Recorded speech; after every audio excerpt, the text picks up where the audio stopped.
여러분 안녕하십니까? JTB 아침 뉴스입니다.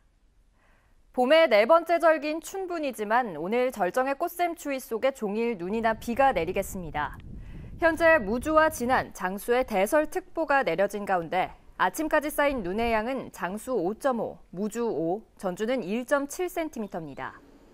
내일 새벽까지 동부 내륙엔 3에서 10cm의 눈, 그 밖의 지역엔 최고 5cm의 눈 또는 5에서 20mm의 비가 더 오겠습니다. 한낮 기온은 전주와 익산이 3도 안팎에 그치겠고 찬바람까지 불며 체감온도는 더 낮겠습니다. 눈과 비구름이 물러가며 내일 낮부터는 맑은 날씨와 함께 기온도 점차 예년 수준을 회복하겠습니다. 전주의 한 아파트에서 불이 나 홀로 살던 60대 할아버지가 숨졌습니다. 거동이 불편해 미처 빠져나오지 못한 것으로 보이는데 응급 상황에서 독거노인과 중증장애인을 위한 응급안전알림 서비스는 무용지물이었습니다. 주혜인 기자의 보도입니다. 7평 남짓한 집안이 온통 검게 그을렸습니다. 불이 난 건 어제 새벽 2시 반쯤. 일단 유독 가스가 새까맣어요. 어떤 얘기는. 왜 막 숨을 못 쉴 정도였어. 그래서 그 관리실 아저씨 오고 그 관리실 아저씨가 저거 물수건 좀 묻혀갖고 오라고 그러고. 이 불로 홀로 살던 67살 임모 할아버지가 목숨을 잃었습니다. 평소 파킨슨병을 앓고 있어서 혼자선 거동이 불편했던 할아버지는 화재 현장에서 미처 빠져나오지 못하고 싱크대 앞에서 숨진 채 발견됐습니다. 전기장판이 과열돼 불이 난 것으로 추정됩니다. 전기장판 하부 쪽 이렇게 많이 탔어요. 스티로폼이 스펀지가 안에 들어있잖아요. 아예 다 녹아내렸어요. 앞부분만 다. 정부는 2008년부터 독거노인과 중증장애인 가정에 첨단 센서 장비를 설치해 응급 상황에 대응하는 응급안전 알림 서비스를 시행하고 있습니다. 하지만 예산이 부족해 독거노인이자 중증장애를 앓고 있던 임 할아버지는 서비스를 받지 못한 것으로 드러났습니다. 국비보조 사업으로 매년 이렇게 예산이 내려오는 게 아니고요. 15년도에 한번 내려오고 17년도에 한번 내려오고 이런 식으로 좀 예산이 배정이 되다 보니까 저희들도 이게 계속적으로 어떻게 신청을 계속해서 받을 수 있는 상황이 안 되고. 지난해 전북의 독거노인 가운데 응급안전 알림 서비스 대상자는 9,700명으로 전체 독거노인의 12.3%에 그쳤습니다. JTB 뉴스 주혜인입니다. 더 큰 문제는 가장 기본적인 소방시설인 소화기와 화재 감지기마저 없다는 점입니다. 소화기와 감지기는 이미 지난해 설치가 의무화됐지만 보급률은 턱없이 낮습니다. 계속해서 송창용 기자입니다. 전체 화재 사망자 가운데 60~70%는 주택에서 발생합니다. 이 때문에 지난해 2월 아파트를 제외한 주택에 소화기와 화재 감지기 설치가 의무화됐습니다. 소화기와 화재 감지기만으로도 피해를 어느 정도 줄일 수 있기 때문입니다. 하지만 처벌 조항이 없다 보니 전북주택의 소방시설 설치율은 아직도 40%대에 머물고 있습니다. 특히 무료 보급 대상인 독거노인과 장애인 가구의 보급률은 각각 30%대와 10%대에 불과합니다. 지자체에서 형편이 어려운 기초생활 수급 가정에 우선순위를 뒀기 때문입니다. 스스로 피할 수 없는 이동이 불가능한 장애인들이 많이 있잖아요. 회피를 못하고 그 자리에서 사망하는 경우가 많고. 상황이 이렇게 심각하지만 독거노인과 장애인 가구에 대한 소화기와 화재 감지기 보급 속도는 더디기만 합니다. 올해 전라북도와 14개 시군이 확보한 지원 예산은 단 2억 원. 소방 설비가 없는 독거노인과 장애인 가구 8만 3천여 곳 가운데 겨우 6,700여 곳, 8%에만 설치할 수 있는 액수입니다. 금년도에는 50% 보급을 목표로 설정하고 이를 위해서 독거노인, 장애인 가정에는 도 및 시군 예산으로 구입해서 무상으로 보급하고 일반 가정에서는 직접 구입하시도록 다각적으로 이렇게 홍보 활동을 하고 있습니다. 말뿐인 의무화에 지자체의 무관심까지 겹치면서 오늘도 많은 가구가 화재 위험에 내몰리고 있습니다. JTB 뉴스 송창용입니다.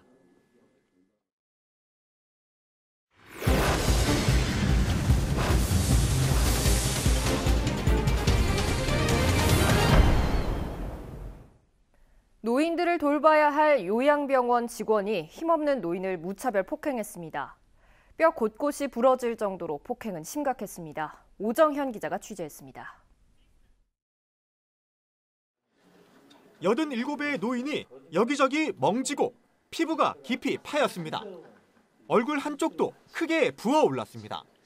지난 18일 아침 4년째 머물던 요양병원에서 무차별 폭행을 당한 겁니다. 간호원이 이렇게 만들었다. 눈이고 어디고 그냥 모가지고 그냥 어디고 눈을 뜰 수가 없이 쳐대. 전화 수화기 내버려버리고 나를 발로 찹디다. 자식이 사준 TV를 할머니가 침대 옆 통로에 뒀는데 이를 두고 불거진 사소한 시비가 폭력으로 번진 겁니다. 간호조무사의 폭행은 할머니의 갈비뼈와 광대뼈를 부러뜨릴 정도로 심각했습니다. 왜 저 지경이 되도록 그 사람을 상해를 입혔냐 하니까 그럴만 하니까 그랬다 이거예요. 괜히 그러진 않았다. 하니까 사과를 이렇게 사과는 안 해요. 않지. 해당 간호조무사는 할머니를 한 차례 밀치기만 했을 뿐 때리진 않았다며 폭행을 부인하고 있는 것으로 알려졌습니다. 병원 시설 내부에 CCTV는 없었습니다. 부인을 하지요. 자기 말로는 이제 난 엄마를 절대 그렇게 안 했다. 이제 살짝 이렇게 밀었다 어쨌다. 가족들의 고소장을 접수한 경찰은 조만간 해당 간호조무사를 피의자 신분으로 불러내 조사한다는 방침입니다. JTB 뉴스 오정현입니다. 한 돼지 농장을 구입한 농민이 개축 허가를 받은 지 5달 만에 허가가 취소돼 큰돈을 날릴 위기에 놓였습니다. 자치단체가 행정을 잘못했기 때문인데요. 억울한 농민은 발만 동동 구르고 있습니다. 정원익 기자입니다. 7년 전 임실의 한 돼지 농장을 구입한 최완옥 씨. 최 씨는 지난 2014년 12월 대표자 변경 등을 통해 인허가 절차를 마쳤습니다. 그로부터 3년이 채 지나지 않은 지난해 10월에는 개축 허가를 받고 14억 원을 들여 공사를 진행하고 있습니다. 그런데 최근 임실군으로부터 날벼락 같은 소식이 날아왔습니다. 인허가를 받은 뒤 3년 동안 정당한 사유 없이 돼지를 키우지 않았다며 개축 허가를 취소한다는 겁니다. 그동안 박대한 예산을 들여가지고 지금까지 준비를 했는데 취소 처분이 날라오니까 너무 막막했습니다. 개축 허가와는 관계없이 인허가를 받은 지 3년 안에 돼지를 키워야 한다는 건데 쉽게 납득이 되지 않습니다. 개축 공사를 진행하는 동안에는 돼지를 키울 수 없기 때문입니다. 이럴 거라면 임실군이 지난해 개축 허가를 내줄 이유도 없습니다. 임실군은 뒤늦게 잘못을 시인했습니다. 저희가 잘못이 없다는 건 아니고 저희가 다 인정을 해서 지금 시점이라도 그 처분 사항은 진행해야 되지 않겠느냐, 잘못된 거는. 임실군은 다음 주 허가 취소 처분에 대한 최 씨의 의견을 들을 예정이지만 딱히 구제할 방법조차 없습니다. 자치단체의 잘못된 행정으로 애꿎은 농민만 큰 피해를 떠안을 위기에 놓였습니다. JTB 뉴스 정원익입니다.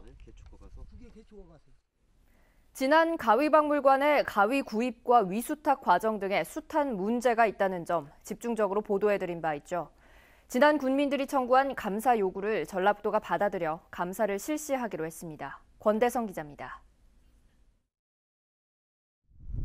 지난 가위박물관장 이모 씨는 인터넷 사이트에서 구입한 가위를 진안군에 팔았습니다. 수백만 원짜리 가위를 수천만 원에 팔아 막대한 차익을 챙겼습니다. JTB는 지난해 말 진안 가위박물관의 개관과 전시물 구입, 위수탁 과정 등에 있어 각종 문제점을 연속 보도했습니다. 진안 군민들은 크게 분노했습니다. 제가 JTB를 보고 정말 기절할 뻔했거든요. 그 국민의 혈세를, 우리 국민의 혈세를 그렇게 터무니없는 가격으로 가위를 사고 그걸 또 운영을 한 데 있어서 급기야 진안 군민 255명은 지난 1월 전라북도에 주민감사를 청구했습니다. 가위박물관의 설립과 운영 전반에 있어서 비리가 의심된다면서 전라북도가 감사를 통해 문제점을 확인하고 책임을 물어달라는 겁니다. 전라북도가 군민들의 요구를 수용해 가위박물관에 대한 전방위 감사에 나서기로 결정했습니다. 행정 절차를 좀 투명하게 할 수 있는 그런 절차를 좀 밟았으면 좋겠고, 거기에서 잘못됐다고 판단되는 부분들이 있는 공무원들의 행위 제한이나 이런 부분들에 대해서는 명백한 처벌을 좀.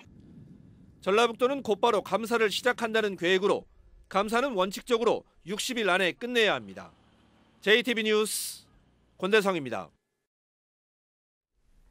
군산항이 수출 환적 차량을 전남 광양항과 경기도 평택항 등 경쟁항으로 빼앗길 처지에 놓였습니다. GM 사태로 어려움을 겪고 있는 군산항의 자동차 수출이 더 위축되지 않을까 우려가 나오고 있습니다. 김진형 기자입니다. 군산항 4부두와 5부두에 취급하는 환적 수출 차량은 1년에 36만 대 규모. 이 가운데 절반이 넘는 수출 물량을 맡고 있는 한 종합물류회사가 지난 1월부터 전남 광양항에 1년에 130만 대를 처리하는 수출 환적 차량 전용 부두를 운영하고 있습니다. 지난달에는 경기도 평택항에도 자동차 수출 부두를 완공했습니다. 올해는 한 38만 대 정도 목표 물량으로 해서 그렇게 할 예정이거든요. 상황이 이렇다 보니 군산항 수출 물량이 이들 지역으로 옮겨지지 않을까 우려가 나오고 있습니다. 더구나 GM 군산 공장 폐쇄로 연간 2만 대가량의 자동차 수출 물량이 줄어들 것으로 예상되고 있습니다. 이를 대비해 군산시는 환적 수출 차량을 유치해 감소한 자동차 수출 물량을 만회한다는 계획을 세워놓고 있었습니다. 그러나 차질이 불가피하게 됐습니다. 타항만에서 자동차 선석을 확충함에 따라 군산항에 더욱더 악영향이 미칠 것으로 우려되어 환적 차량 선사에서 군산항을 정기적으로 기항할 수 있도록 해양수산부에 건의드린 상태입니다. 군산항이 자동차 수출 물량을 빼앗기면 90여 개 기업, 5천여 명의 항만 근로자가 타격을 입게 됩니다. 자동차 수출마저 위축될 처지에 놓인 군산항을 살리기 위한 대책이 서둘러 마련돼야 할 것으로 보입니다. JTB 뉴스 김진영입니다. 완주군이 복합행정타운 조성 사업을 위한 첫 삽을 떴습니다. 익산시는 국가식품 클러스터 입주 기업들을 위해 원료 비축 공급센터를 마련합니다. 김철 기자입니다. 완주군이 복합행정타운 조성 사업 기공식을 갖고 본격적인 사업에 들어갔습니다. 복합행정타운은 행정, 업무, 문화, 주거 등 다양한 기능을 갖춘 계획 도시로 오는 2020년 준공을 목표로 하고 있습니다. 오늘 행정복합타운이 기공식을 가짐으로 해서 우리가 지향하는 15만 자족도시 완주시에 한 발 더 다가서게 되었습니다. 국가식품 클러스터에 원료 비축 공급센터가 들어섭니다. 익산시는 8억 원을 들여 센터를 설립해 기업들을 위한 원료 농산물 공급 체계를 구축하고 농가들의 소득 향상에 도움을 주겠다고 밝혔습니다. 남원시가 서남대 폐교에 따른 대책으로 국립보건의료대 설립과 유치에 나섭니다. 남원시는 국립보건의료대학 정착을 위해 전라북도와 함께 세제 혜택과 관련 인프라를 구축하고 도립의료원도 활용하도록 노력하기로 했습니다. 전라북도와 함께 남원시가 지역 차원에서의 준비가 필요합니다. 그것을 성실히 해나가겠습니다. 무주군이 국가보훈 대상자 가족에게 사망위로금 30만 원을 지급합니다. 법이 개정되면서 유족들은 보훈수당 지급 대상자가 사망한 날로부터 6달 안에 지원 신청서와 사망 진단서 등을 주민등록지에 신청하면 위로금을 받을 수 있습니다. JTB 뉴스 김철우입니다. 한국잼 노사가 어제 임금과 단체 협상 5차 본교섭을 열고 비용 절감 문제를 논의했습니다. 노조는 이번 교섭에서 기본급 인상을 포기하는 대신 군산공장 폐쇄 철회와 노사 합동 경영 실사 등을 요구했고, 사측은 올해 기본급 동결과 복지후생비 삭감 등을 요구했습니다. 한국잼 노사의 협상은 빠르면 이달 말, 늦어도 다음 달 초에는 타결될 것으로 예상됩니다. 정의당과 상인단체가 이마트의 노브랜드 매장 입점 철회를 촉구했습니다. 정의당과 상인단체는 노브랜드 매장이 잇따라 들어서면서 중소상공인의 생존권이 크게 위협받고 있다며 오는 6.13 지방선거를 통해 대규모 점포 규제에 관한 지자체의 권한과 책임을 강화하는 등 대책을 마련하겠다고 밝혔습니다.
JTB 아침 뉴스를 마칩니다. 함께해 주신 여러분 고맙습니다.